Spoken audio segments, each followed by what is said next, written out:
What's up everyone? Alex here.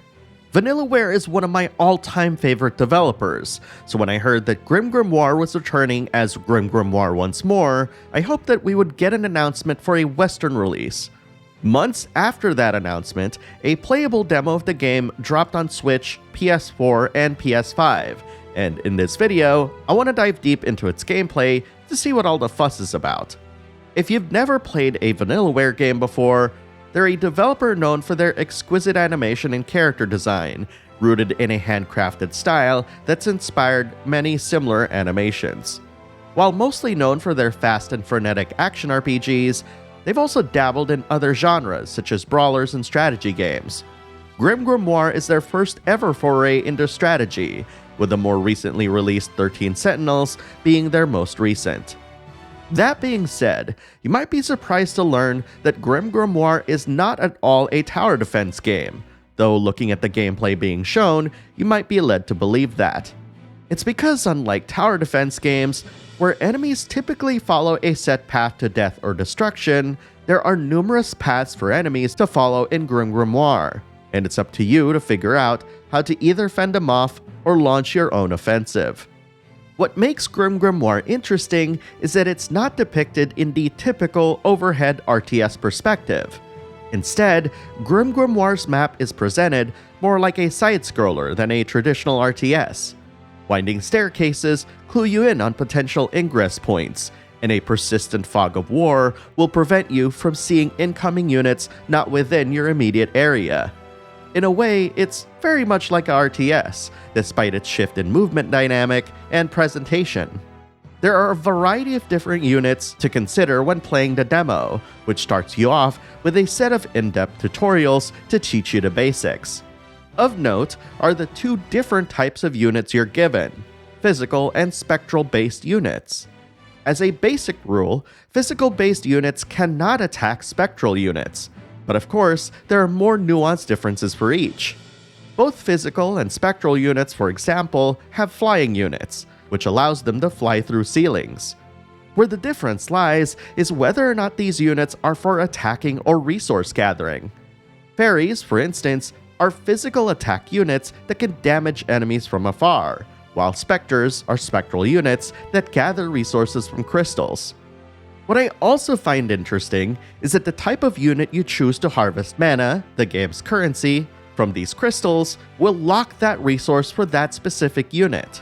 For example, if you choose to harvest a crystal using a physical elf unit, only elves can harvest from said crystal, and so forth, with their disadvantage being that they can't fly through ceilings like specters can. These nuances are important to learn and understand because when the demo takes off its training wheels, the transition won't feel quite as nice. This isn't the kind of RTS like Command & Conquer, where you can just blitzkrieg the entire map with a set of diverse units. Including resource gathering units, you are only allowed a certain number of units on the map at any given time, like in Age of Empires. It's also quite easy to be confounded by the amount of building options that the demo gives you. And granted, this is the first few hours of the game, I found myself wanting to go back to do these earlier chapters, which you can do by the way, in order to really take in what those lessons were trying to impart. Being more of a fan of RTS games like Command & Conquer, where you can employ tactics to overwhelm your opponents, as well as games in the genre that feature population caps like Rise of Nations, GrimGrimoire is an intriguing amalgamation of ideas. Because of the lower population cap, it felt like your choice of units to build were far more important than what you were building at your base, asking you to be mindful of how and when to spend your hard-earned mana. Not only that, the fact that you can't demolish buildings, at least in the demo, made my earlier careless spending feel like a waste, so it's a bit harsh in that respect. I admittedly need to spend more time deciphering the minimap as well, which I struggled with due to my color blindness, with both red, or is it orange, and green units seemingly blending together. Of all of the tutorials the demo threw at me, I also would have liked one that explained what the various flashing things on the minimap actually meant. which is crazy since looking at this gameplay, you wouldn't think that the game would be overwhelming, but it can be. This is also maybe due in part because of how the screen acts as both a selection tool and a way to limit your total visibility of the entire map.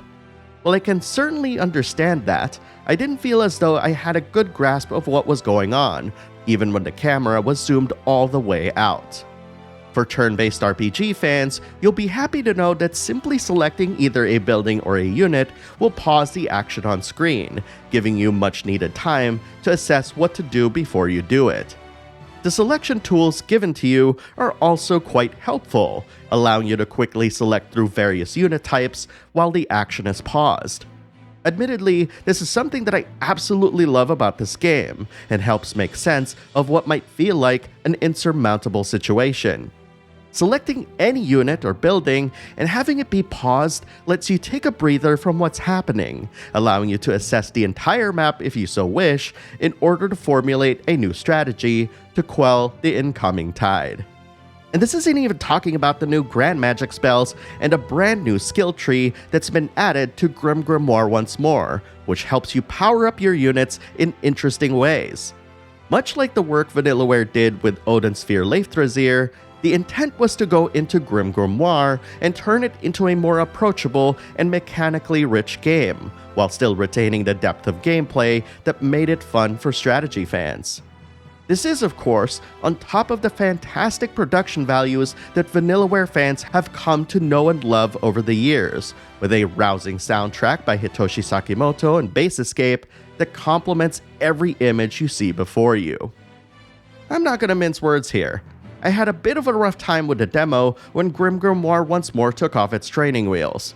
But I also can't deny that there's legitimately something truly magical here that is much different than other Vanillaware games, let alone other games in the similar vicinity.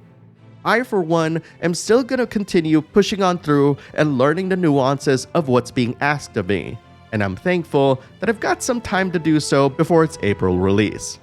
Until then, know that you can download the GrimGrimoire OnceMore demo right now on Switch, PS4, and PS5 to try it out for yourself, and that all of your progress will carry over to the full game. That said, I want to hear what you think. Have you played the demo for GrimGrimoire OnceMore? What would you like to know more about it? Post your thoughts in the comments below and let's talk about it. Thank you very much for watching, and I'll see you in the next video.